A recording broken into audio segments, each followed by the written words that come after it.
We'll be live. How's it going, man? Good. How are you? I'm just hanging, man. Been up since 3:30.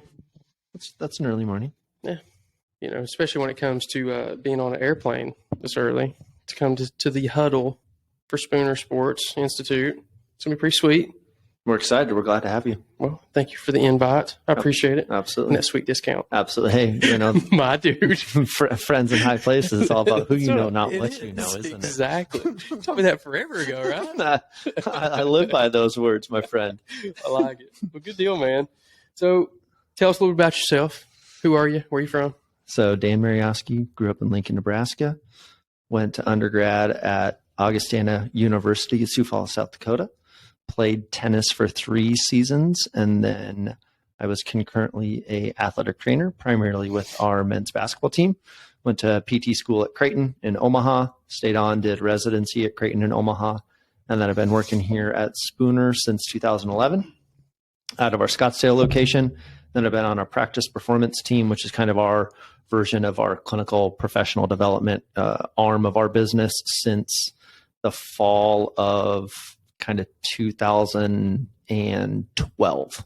Okay. So, 10 and a half-ish years. Okay. Sick. And I was actually here in 2019 for my clinical rotation. Yes, you were. I think you were my last student. For real? I think so. I think you were the last student I was ever an official CI for. I'm so sorry. So you get to hold on that pedestal forever and ever. I'm just happy you say pedestal because I don't know if it's a pedestal. You might have been like, I'm done. You're on our famous wall. Ooh, am I? You is are. it because I blew my pants out? That is doing because a you blew your pants out doing the throster. No. Jeez. That's the worst. And, we've had a few other people join that list. So, okay. So we got some famous people on that list, and people I'll introduce you tomorrow at the Huddle. Okay. So, you'll get to meet some other people that are famous pant rippers. I like it. I've got a little bit more of a booty now, too. I'm just saying.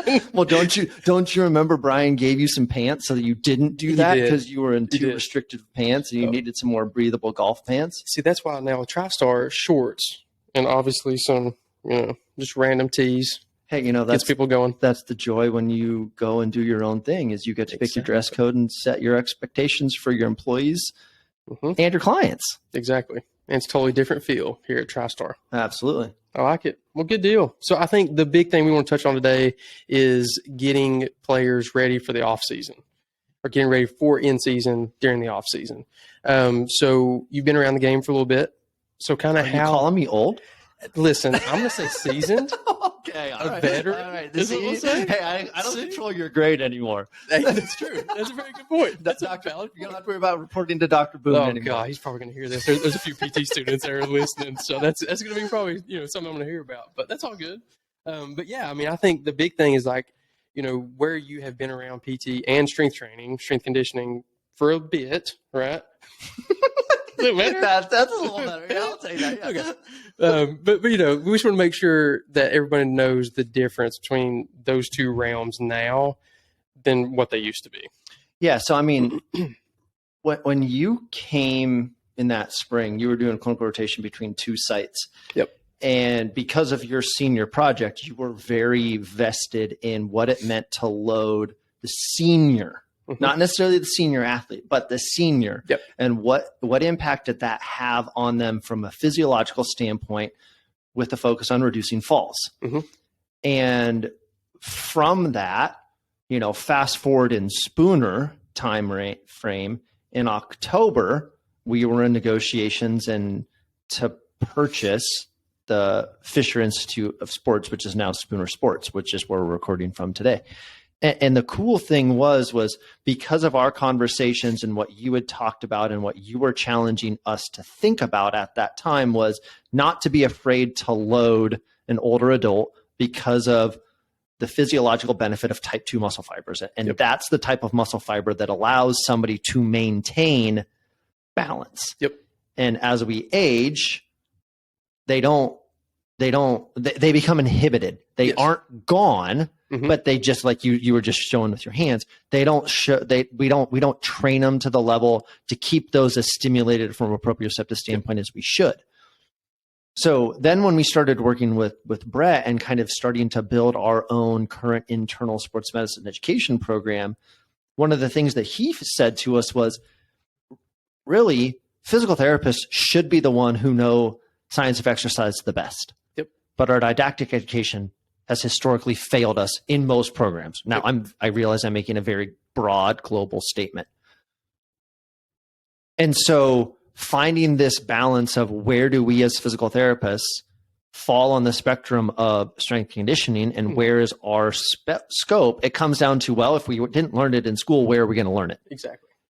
And how do we utilize our knowledge of anatomy, physiology, injury, pathomechanics, biomechanics to, like what you said, help the athlete transition out of season to off season or transition from off season to in season. Mm-hmm. And I think that's where there's still a lot of art and science.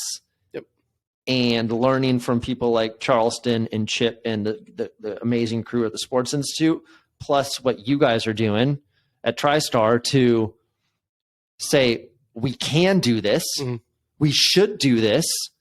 Here's the education around why we're doing this, not to belittle anybody else, right, but to help people see that we can do this in quote unquote a one-stop shop. Yeah. Well, and I think, we were talking pre-show kind of like what it looks like between the strength conditioning specialist or strength coach versus a PT.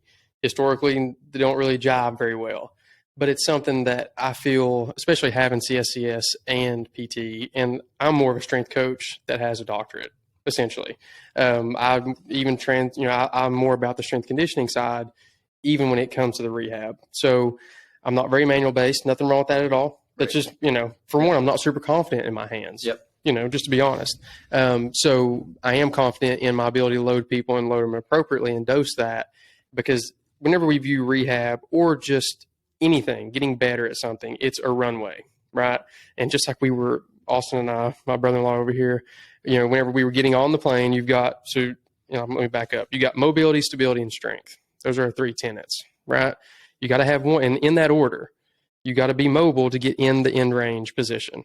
And then once you get in that end range position, you need to be stable in that end range position.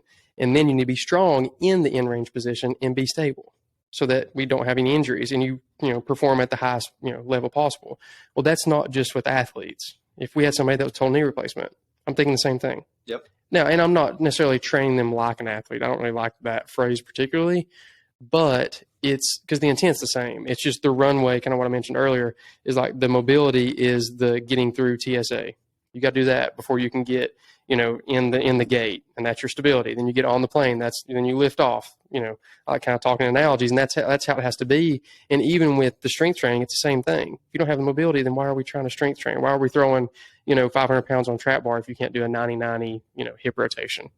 Well, and I think you bring up some interesting things that, especially going back to what you're talking about of managing in the off season, preparing for the next season, mm-hmm, which means if they're in the off season, they finished a season. Correct. Now, it might have been days ago, weeks ago, or months ago, but let's, in your neck of the woods, Little League is going to be starting soon. Yep.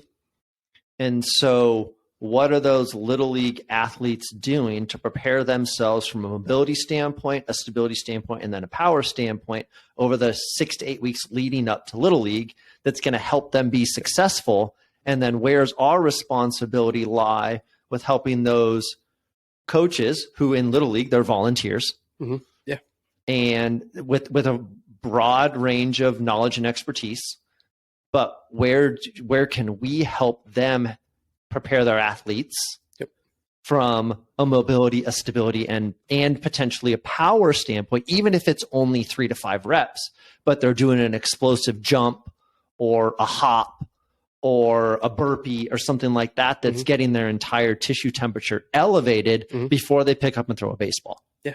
Well, and then we think about like CNS, excitation with that. We've got to get their body ready, because if they're about to play, especially if they're playing like, baseball, softball, whatever that is, it's not going to be long duration. It's not cross country. Right. We're over the running poles in baseball and softball. That is useless for us. We're all about max output from first, for home plate to first, basically.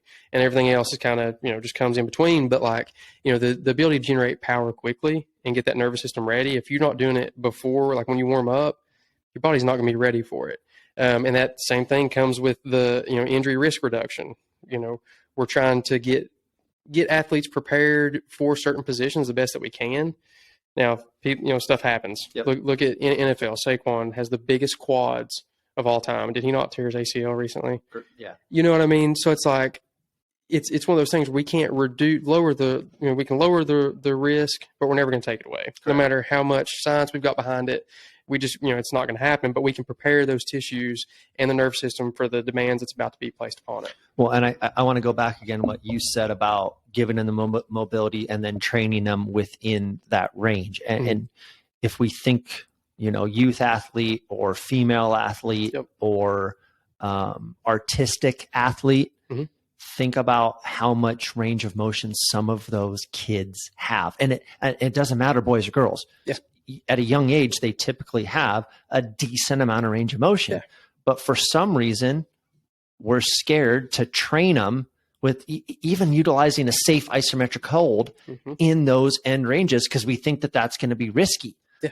But when you go and you look at the proprioceptive input, that's where we really need to train them to stimulate that system to utilize the range of motion that they have and control it to, like you said, reduce their risk of injury. The only way that they're going to have no risk of injury is to not compete. Exactly. Don't be on the field. Don't be on the field. You Don't won't be get on hurt the court. that way. Right. Yeah. So I think that's something that's crucially important for listeners to think about is how are you utilizing the combination of those?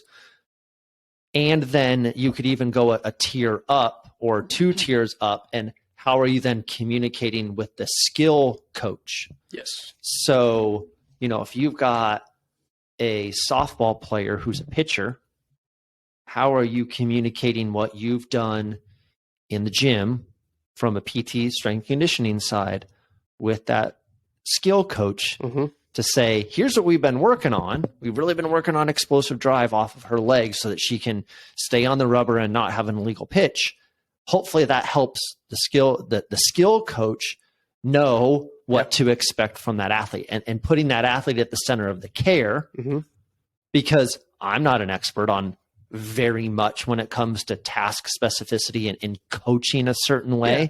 I can understand the movements required. Exactly. But I also got to know my role and when I need to hand off to that skill coach. Exactly. Well, and it's a team thing. That's kind of what we were talking about earlier. It's like mixing water with oil, not oil. Oh, because I think we heard that last time I was here. All right. See, I've got a little bit better. I'm not grunting whenever I talk. But like the big thing with that is making sure that those lines of communication are open. And if they've not been spoken to or even, shine a light on, then how are we ever going to get better as a profession and then as a team if they're not there? And that's what, several, like I said, we're in Arizona right now. So, but I'm talking about being at home in Tennessee in Tri-Cities is, a lot of times we don't have that connection with the healthcare professionals. Now, the coaches may be good with the strength coaches, but they may have been buddies for a long time or, you know what I mean? Like just prior knowledge of each other. And that's great because they may know what the other one's thinking. But like, what if we could bring someone else in the fold with some new ideas, new approaches, and things that I hate using evidence-based, but we know what that means. As far as that goes, is that there's research to support why we say what we say. We're not just blindly throwing something at the wall and see what sticks. It's, there's a reason behind what we do. And that's something that we've tried to start with the Stay Ready protocol is have these preset, power distribution pairings of like, we can do these movements and measure power with whatever that looks like, velocity, whatever. Then we look at range of motion, make sure kind of what we talked about earlier, that mobility, stability, strength, and then we can even kind of throw in power there too. But we want to make sure we check all of our boxes and have like a preset, like preloaded thing. Hey, get all your athletes in here. We're going to run through, check in maybe once a month. And then, if somebody's numbers are going down, maybe there's some CNS fatigue, central nervous system fatigue, which is higher risk of injury. So things like that, I think, we can leverage science in our advantage to get the best possible outcome. Right. And I think that what you just hit on is crucial because what you're doing with that model is you're saying all we care about is the athlete. Yep. The athlete is at the center of care. Yep.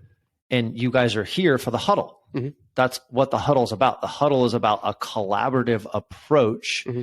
It's a unique sports medicine conference because all of the people that are presenting, we have a strength coach, we have a physician, we have a physical therapist, we have a mental health professional, we have an athletic trainer, right? Like we have a nutritionist. We're having this broad group of individuals presenting. Why? Because they all realize that when we put the athlete at the center of care, all of our inputs matter. All of our inputs are necessary. All of those resources are crucially important because we all have our own unique knowledge. Yeah. And while it might be fresh, like you said, it's just another way to help the athlete.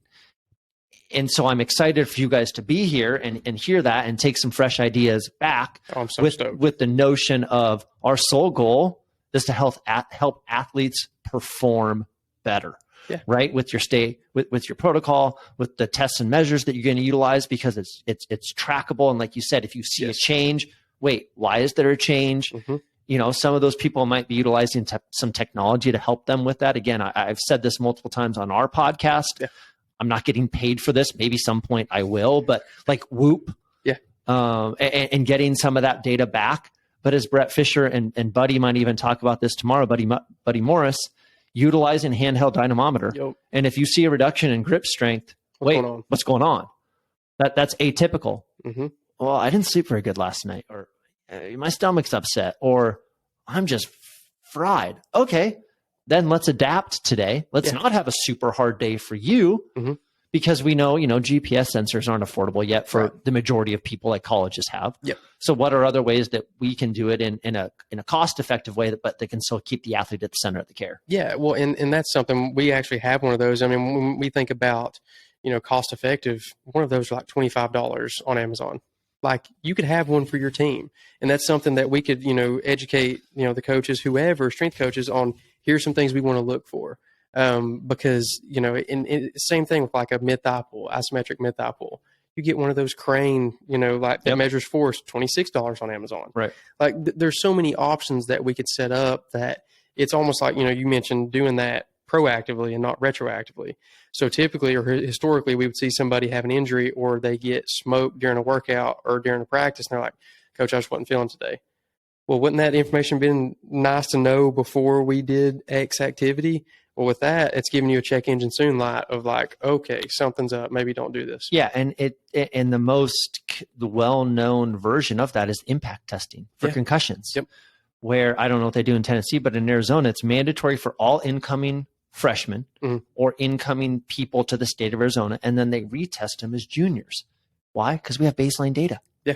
And then when they get, heaven forbid, they get a concussion, at least we have something to go off of to say, objectively, you're back to baseline.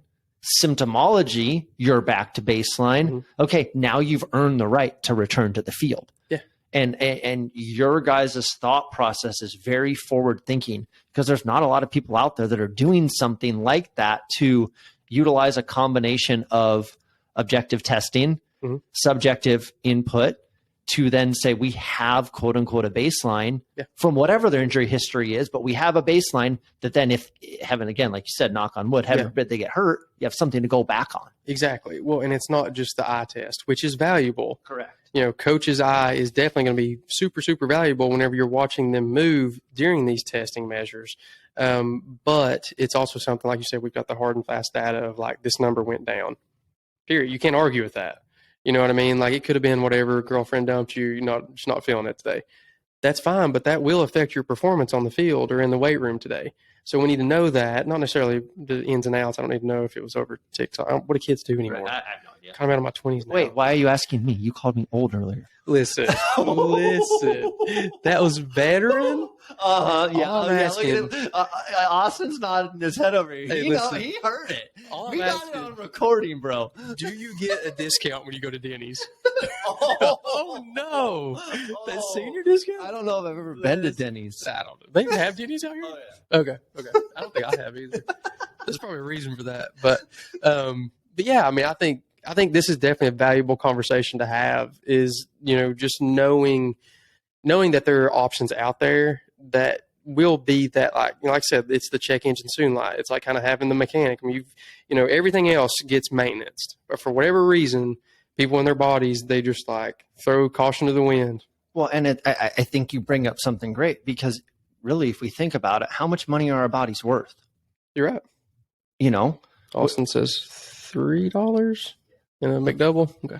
We worth 5 million. Is our body worth 10 million? Is our body worth 100 million? And I'm not even talking professional athlete level, but yeah. I mean, think about that for a second as whether you're a therapist, whether you're a patient, whether you're a community member, whether you're a physician, think about how much your body is worth.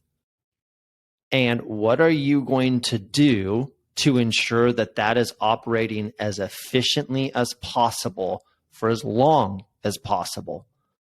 Because you're right. We do it with our cars. Our cars aren't worth as much money as our body is. We do it with our teeth. Well, if we do it with our teeth, then why aren't we doing it with the thing that makes us walk, run, jump, hop, get out of a chair, get off the toilet, get in and out of a car? Like that thought process of that regular thing, which is also, I love it, because that tells me that maybe I taught you a little bit as a student about helping the profession get better and pushing us as a rehab professional to think about not just the rehab spectrum, but I don't want to call it preventative, but the annual physical check-in or semi-regular check-in, and remove the barrier of an insurance company. Like, just pay cash for that service. Go in, get that check with an expert level practitioner, so that if something starts to not feel right, you already have a baseline established. It's like a vital sign. Mic drop. I'm going to let that breathe for a second. That was nice. All I'm going to say is I agree. But truthfully, I mean, that's, whenever we think about our class work in PT school, and then the experiences in the field and all that kind of stuff, and all the interactions we've had with other healthcare professionals, we as physical therapists can be that quarterback to everyone's healthcare. And that's something that, especially in East Tennessee, a lot of people, especially we're in the gym now, they're like, so what do y'all do? Physical therapist? And they're like, what's up? And like, you do massages? Oh no. And they're like, you're a personal trainer? No, nothing wrong with those things. But it's what comes with that, the knowledge and the breadth of knowledge. That's a James Boone word right there. Breadth. Says that a lot. All about the breadth. But that's something that we've got to think about is, how do we leverage that into, again, we're not talking about just athletes, but we're really talking to the general population.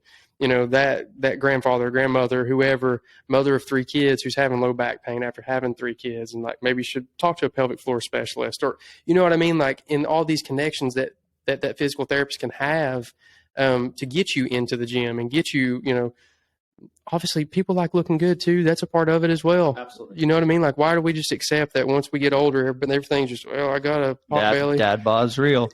Dude, forget the dad bod. Forget the dad bod. I don't want to hear that garbage.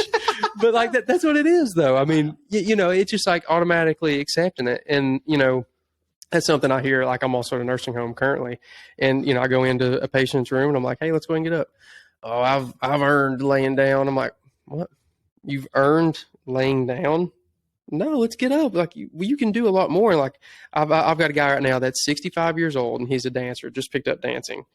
He trap bar deadlifted 275 for a single, and I put the barbell accelerometer on him, and he was at like 0.26 meters per second. So he still had room. Like, it wasn't a grinding rep. But he come to me with low back pain, and like, we've officially, knocked that out, and it's still going to come up because he's in the car a lot. But like, when it comes to training, it's not getting flared up. Now we're focused on performance. I told him, I was like, man, you ever thought about doing like Ironmans or something? And he started laughing. I'm like, seriously? Like, sky's the limit. Like, and he's like, oh, I'm too old for that. Nope. Dude. Right. So, I mean, that's just something to consider. Well, and I think another thing for, whoever's listening, therapist, patient, physician, is, especially let's go physician route really quick. Yeah. I don't want physicians to feel the pressure that they have to do everything that we do. Yeah. At that point, like, I've treated a couple primary cares and they're like, hey, one of my patients comes in with a complaint of X, Y, or Z. I'm just telling them, just go to therapy, go see Dan. Yeah. Go see Dan. Dan will communicate with me, and whatever we need to do from that point, let's do it. But it comes back to, again, putting the patient at the center of care. Yeah. And us as therapists owning that not everything's in our spectrum, not everything's within our realm, having that team around us to say, look, you know what? This is something I really need to make sure there isn't anything more going on. I need you to go see this person. Yeah. And owning that component from a primary musculoskeletal standpoint, which kind of goes to exactly what you were talking about. It's not just for the athlete, it's for everybody. If you're a community member that's listening, take the onus to go in and have a session with a physical therapist where they're going to be like, well, you've got limitations in your hip, in your back, and your ankle. Here's some things I think that we can do to help you so that it doesn't come up down the road. Yeah. But if it does, come back and see me. We'll manage them. And if it's something that I need help with, I have a network of people to help me. I think that that's something, if our profession can continue to own that level of the sphere, we're not stepping on anybody's toes. No. It's our place in the healthcare paradigm to where we can be efficient and streamline and get people the quality care a little bit faster than potentially would have happened if they go a different route. And again, there's all sorts of evidence out there that talks about that. But it's an important component that you said. Yes, we spent a lot of time talking about athletes today, but that's applicable to anybody who gets out of bed every day. Yeah. And that's going to be the whole thing. And like you said, not stepping on toes. I think that is a fine line to walk on. And it's hard because, cash-based PT, especially in my, area, it's something that is brand new. Like, everybody can go get their neck cracked at the chiro, which is great, has its place, do whatever you want to do. But like whenever PT has cash-based, it's kind of something that's just new and nobody's heard of it that much. So I think having that, just being humble about your, knowing, like you said, knowing your place. Like, hey, if somebody comes to me with pelvic floor, I'm sorry, I'm not your guy. Right. You want to put a bar on your back and, get some back pain going away, then I'm your guy. But if not, I've got some other outlets that we can reach out to, whether that's other trainers, whether that's pelvic floor, whatever. It doesn't matter. I keep saying pelvic floor, but, that just, again, that's something I can kind of base off of. Even in physical therapy, that's something I'm not comfortable with. So I would never try to treat that. Right. But we can be the quarterback and be like, hey, let's throw it to our wide out over here who's pelvic floor, and they're going to carry the rock now. Well, and I think, the thing that we preach internally, and you heard it too when you're here doing your clinical rotation, was follow up with that patient. Yeah. Send them a message in a couple weeks or a month and just be like, hey, I'm checking in. How you doing? Yep. Everything going great? Awesome. Because that's the level I feel like sometimes in healthcare, we lose that touch. Mm-hmm. We throw it to that wide out and then we're like, oh, sweet. Don't need to touch base anymore, which again, if we think about keeping the athlete or the patient at the center, that little touch point means the world. Yeah. And when we, don't tell them how much you care, show them how much you care. Yep. And that little bit of that little extra touch point, a little handwritten note, just check in how you're doing, email, whatever it is, text message, that'll go a long way and realize, hey, wait, they do have my best interest in mind as a person, not just looking at me as a dollar and cents individual. Yeah, or somebody just walking in the front door that the receptionist sent in. And I think that's something that you get with, especially Zach and I here, and then you all here at Spooner, is like, you get that individualized care as well. So, we're getting to know you because we need to know you. We need to know what you do on a daily basis, because that's going to, it, like you said, it puts the patient in the middle, and then we need to know everything that goes around. Now, granted, we can't know everything, but within reason, like we need to know if you've got like a hiking trip coming up, or you're going, skiing and wherever, or you've got a game coming up. We need to know those things, because in the grand scheme of everything, we're wanting to build that program out where we have it dialed in, kind of what we were talking about with Charleston downstairs, is we want you to peak at the right time. Yep. And that's an athletic kind of term that we hear in strength conditioning. But I mean, the same thing goes for everyday life. Like it has to be programmed and periodized in a certain way that there's a goal in mind. Like if you're going in physical therapy, and this happens all the time, it happens several of my rotations, not here, obviously, this is what, this was the kickstart to what I am today, wearing a Hasbullah shirt and, and just rocking a stash, but the thing is that, we basically want to have that, initial conversation and then build out the plan of care accordingly. So I think traditionally you may go into a clinic that is outpatient and they've got 3 people, in there, and that's fine. There's nothing wrong with that. Great care can be done that way, but it's hard. Like as a student, it was something that I would have somebody on a new step or on a bike while I'm finishing up the last person's note, while then I've got to go do manual on somebody over here. So it's like you can see how in a clinician's mind how that would get jumbled pretty easily, and it's hard to stay just dialed in, day out. It's hard, just like any other job. I'm not saying that anybody else is different, but like when we look at it from that standpoint, in your care, if you come into the insurance model and it's 2-3 times, yeah, you've got $30 copay or whatever it is, but you've got to take that time to drive there. Then you've got to sit there and do things that you could do at home or at your gym and barely even talk to that healthcare professional, or very little. And it's like you said, what's your body worth? Like, is that what you want? Like, if you're getting your oil changed, would you rather go to like somebody that used to be, I don't know, like in NASCAR or something, or would you rather go to Jim Bob down the street in the valley? Austin knows where the valley is. You don't want to go there, Dan. You know what I mean?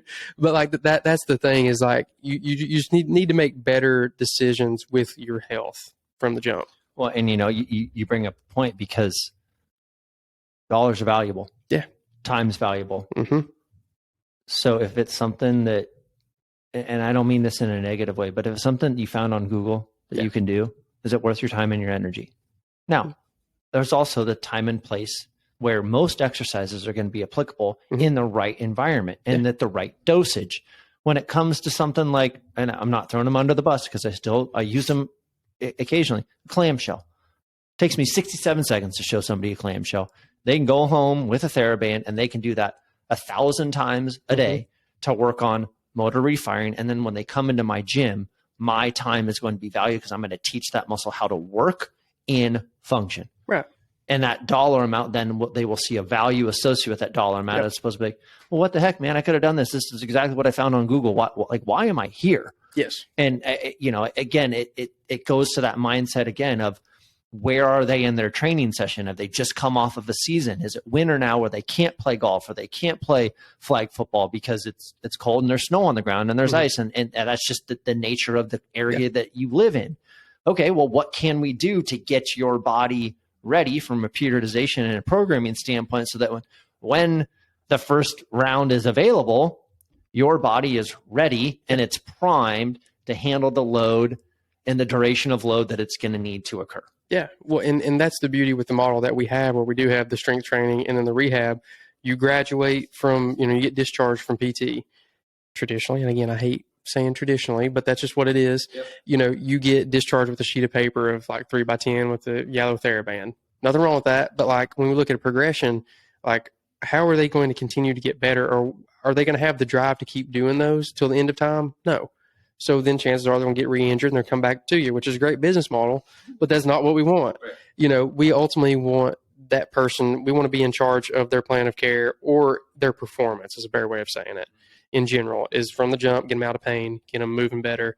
Then they start doing things that they used to do better. I hate proud level function. That's complete garbage. I like it to a point. It's a stop on the runway like we talked about, but then we pass that. The goal is to, like, wildest dreams. Like I always like trying to talk to people about their goals. And when I say, like, especially in the nursing home, like I'm, talking about, hey, what would you like to do whenever you get back home?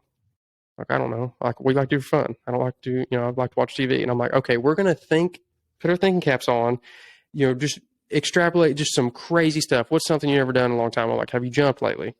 Like, no, I'm not jumping 20 years. I'm like, we should probably start doing that again. We can, maybe start doing some activity that you've not done before, that may translate to something. Like pickleball is huge right now. Why can't you go play pickleball? I'm like, well, I've never tried it. Well, let's, get you out there, try some new things. Because all that's going to do is that's going to get you bought into your health even further, get you out of the house, especially with COVID here, as of late. That's something that we've been trying to push people to just try new things, whatever that looks like. So, I mean, I think, the big thing there is, like I said, trying to be the quarterback to people's healthcare and performance. And if, you entrust in us, we're going to do everything we possibly can. Like you said, those little touches, like the text at 10 o'clock at night, you good? What's going on? Because with our system, we use True Coach is basically what it's called. And it's our online programming. So like if you miss a workout, I get an email, and then you get an email saying you missed it, but then you get a text from me saying, what's up? Everything okay? Are you hurting? What's happening? Because there's a reason why you missed that workout, and we got to know why. You know what I mean? Because to you, it may just be a workout. But to me, it's like, okay, that was a progression that we could have missed, or it was a commitment that we missed, and now you may be like falling off the wagon a little bit. So we got to keep that going, and that accountability, I think, is huge. And that's something with cash-based model that definitely is an advantage, you know? So, well, good deal, man. So speed round, I'm going to say a word. You tell me what you think. Oh boy. Are you expecting this right? No, I had no Orange. idea this was coming. Boo. Oh no. Okay, frost. Boo. You gotta like mix it up a little bit. Give me something. Okay, corn. Husker. Okay, I like that. Spooner. Transformative. Put that in the tagline. Back of a shirt. No, I mean, but truthfully, I think you've definitely transformed the way that I feel about physical therapy, and you specifically. Not to toot your horn. No, don't do that. Dog, dude. you know where you stand, though. Seriously. There's only one person we really have to thank for that. Who's that? Dr. James Boone. Oh, we can give him credit, can we? I guess we kind of can, though. We do, right? Because y'all had the podcast, and that's what kind of started. I know. Have any other students come down that you know of? I'm just curious. Yeah, we actually have one right now who works in our Sun Lakes clinic, Austin. Okay. He was an ETSU dude. Shout out to Austin. Because we've actually had a few students that have been, kind of listening. We had a free workout class was it 2 weeks ago, Austin? And we had a couple of students that are definitely interested in like kind of seeing what we're about.